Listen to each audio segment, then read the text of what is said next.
Hello. Today I want to talk about what is essentially a tweet sent by Sean Vids, and it says, Conservative candidates have to beat the other political parties. A leftist candidate has to beat the other political parties, virtually all privately owned news media, and their own political party. He then adds, and liberal candidates have to beat the leftist candidates, their only job. I've shared this because in the last couple of days there has been an internal report released by the British Labour Party, who is the main opposition to the right-wing Conservative government of Boris Johnson. There was an election in December of 2019 where Boris Johnson managed to gain a majority and take control of British Parliament.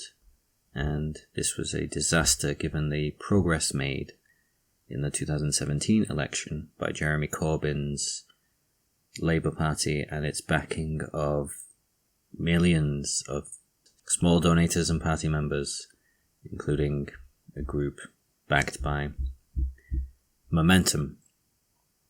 And this report has said that the right-wing members of the party, the centrists or liberals, if you're American, you want to use that term,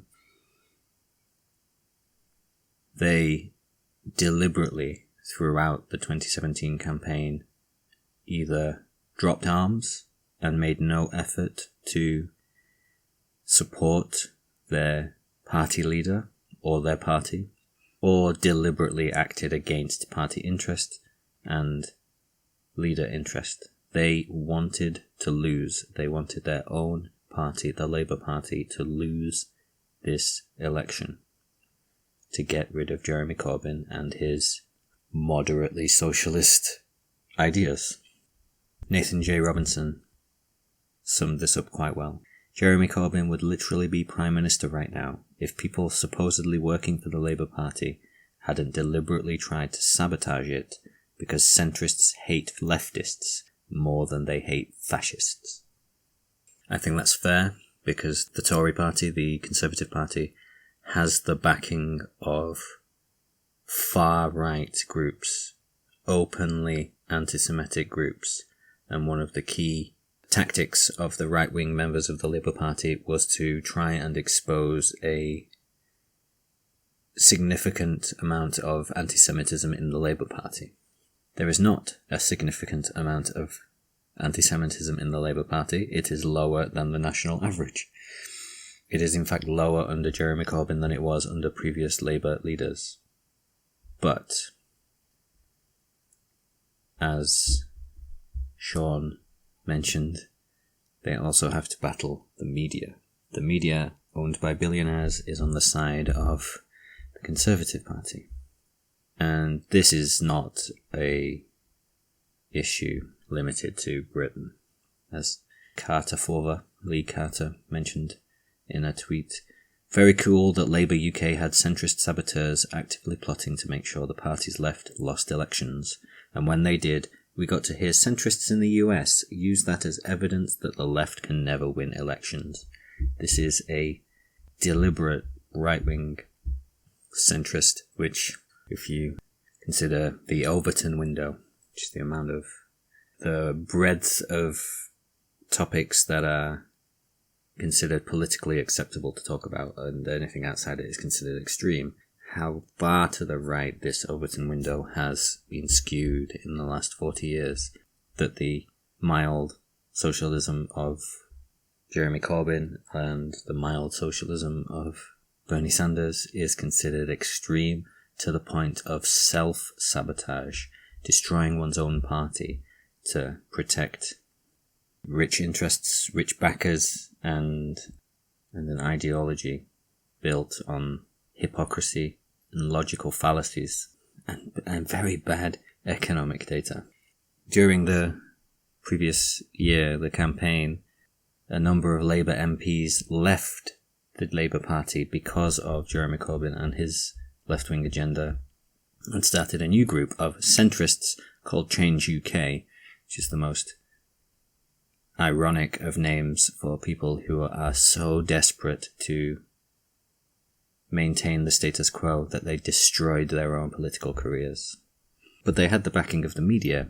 Malcolm X said the media's most powerful entity in the world. They have the power to make the innocent guilty and to make the guilty innocent, and that's power, because they control the minds of the masses. There are thousands, millions of people in England who hate Jeremy Corbyn.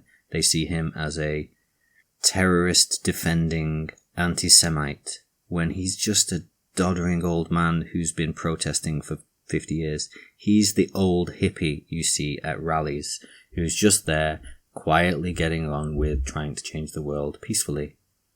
And it was a constant barrage. Even MPs picking on MPs. Lucy Powell called out Chris Williams. Lucy Powell called out Chris Williamson for supporting Momentum, which is the mass movement that got behind Jeremy Corbyn. And he had to use pictorial evidence to contradict his own party member in public Twitter feed. It was just a brazen attempt to corrupt the political process. And the same is happening in the US. Joe Biden is the nominee for the DNC. They're doing the exact same thing they did 4 years ago. They've ousted Bernie and put in a face of the old party. Lots of people would use the party elite, but it's just a group of politicians / lobbyists who do this for their own personal power and to protect an ideology, to protect their own money. If you remember 4 years ago, Debbie Wasserman Schultz was the DNC chair, and for colluding with Hillary and manipulating the DNC primaries, she was forced out through public outrage and immediately hired by Hillary. This is not a subtle thing that's been happening, and now we have a report exposing it to the fullest extent in the British Labour Party. I'm looking forward to hearing Jeremy Corbyn's response to this report. So thank you, Sean, for sharing your tweet and sharing it as a meme. Thank you for listening. I hope you found something of this useful or entertaining in some way. If so, please like and subscribe.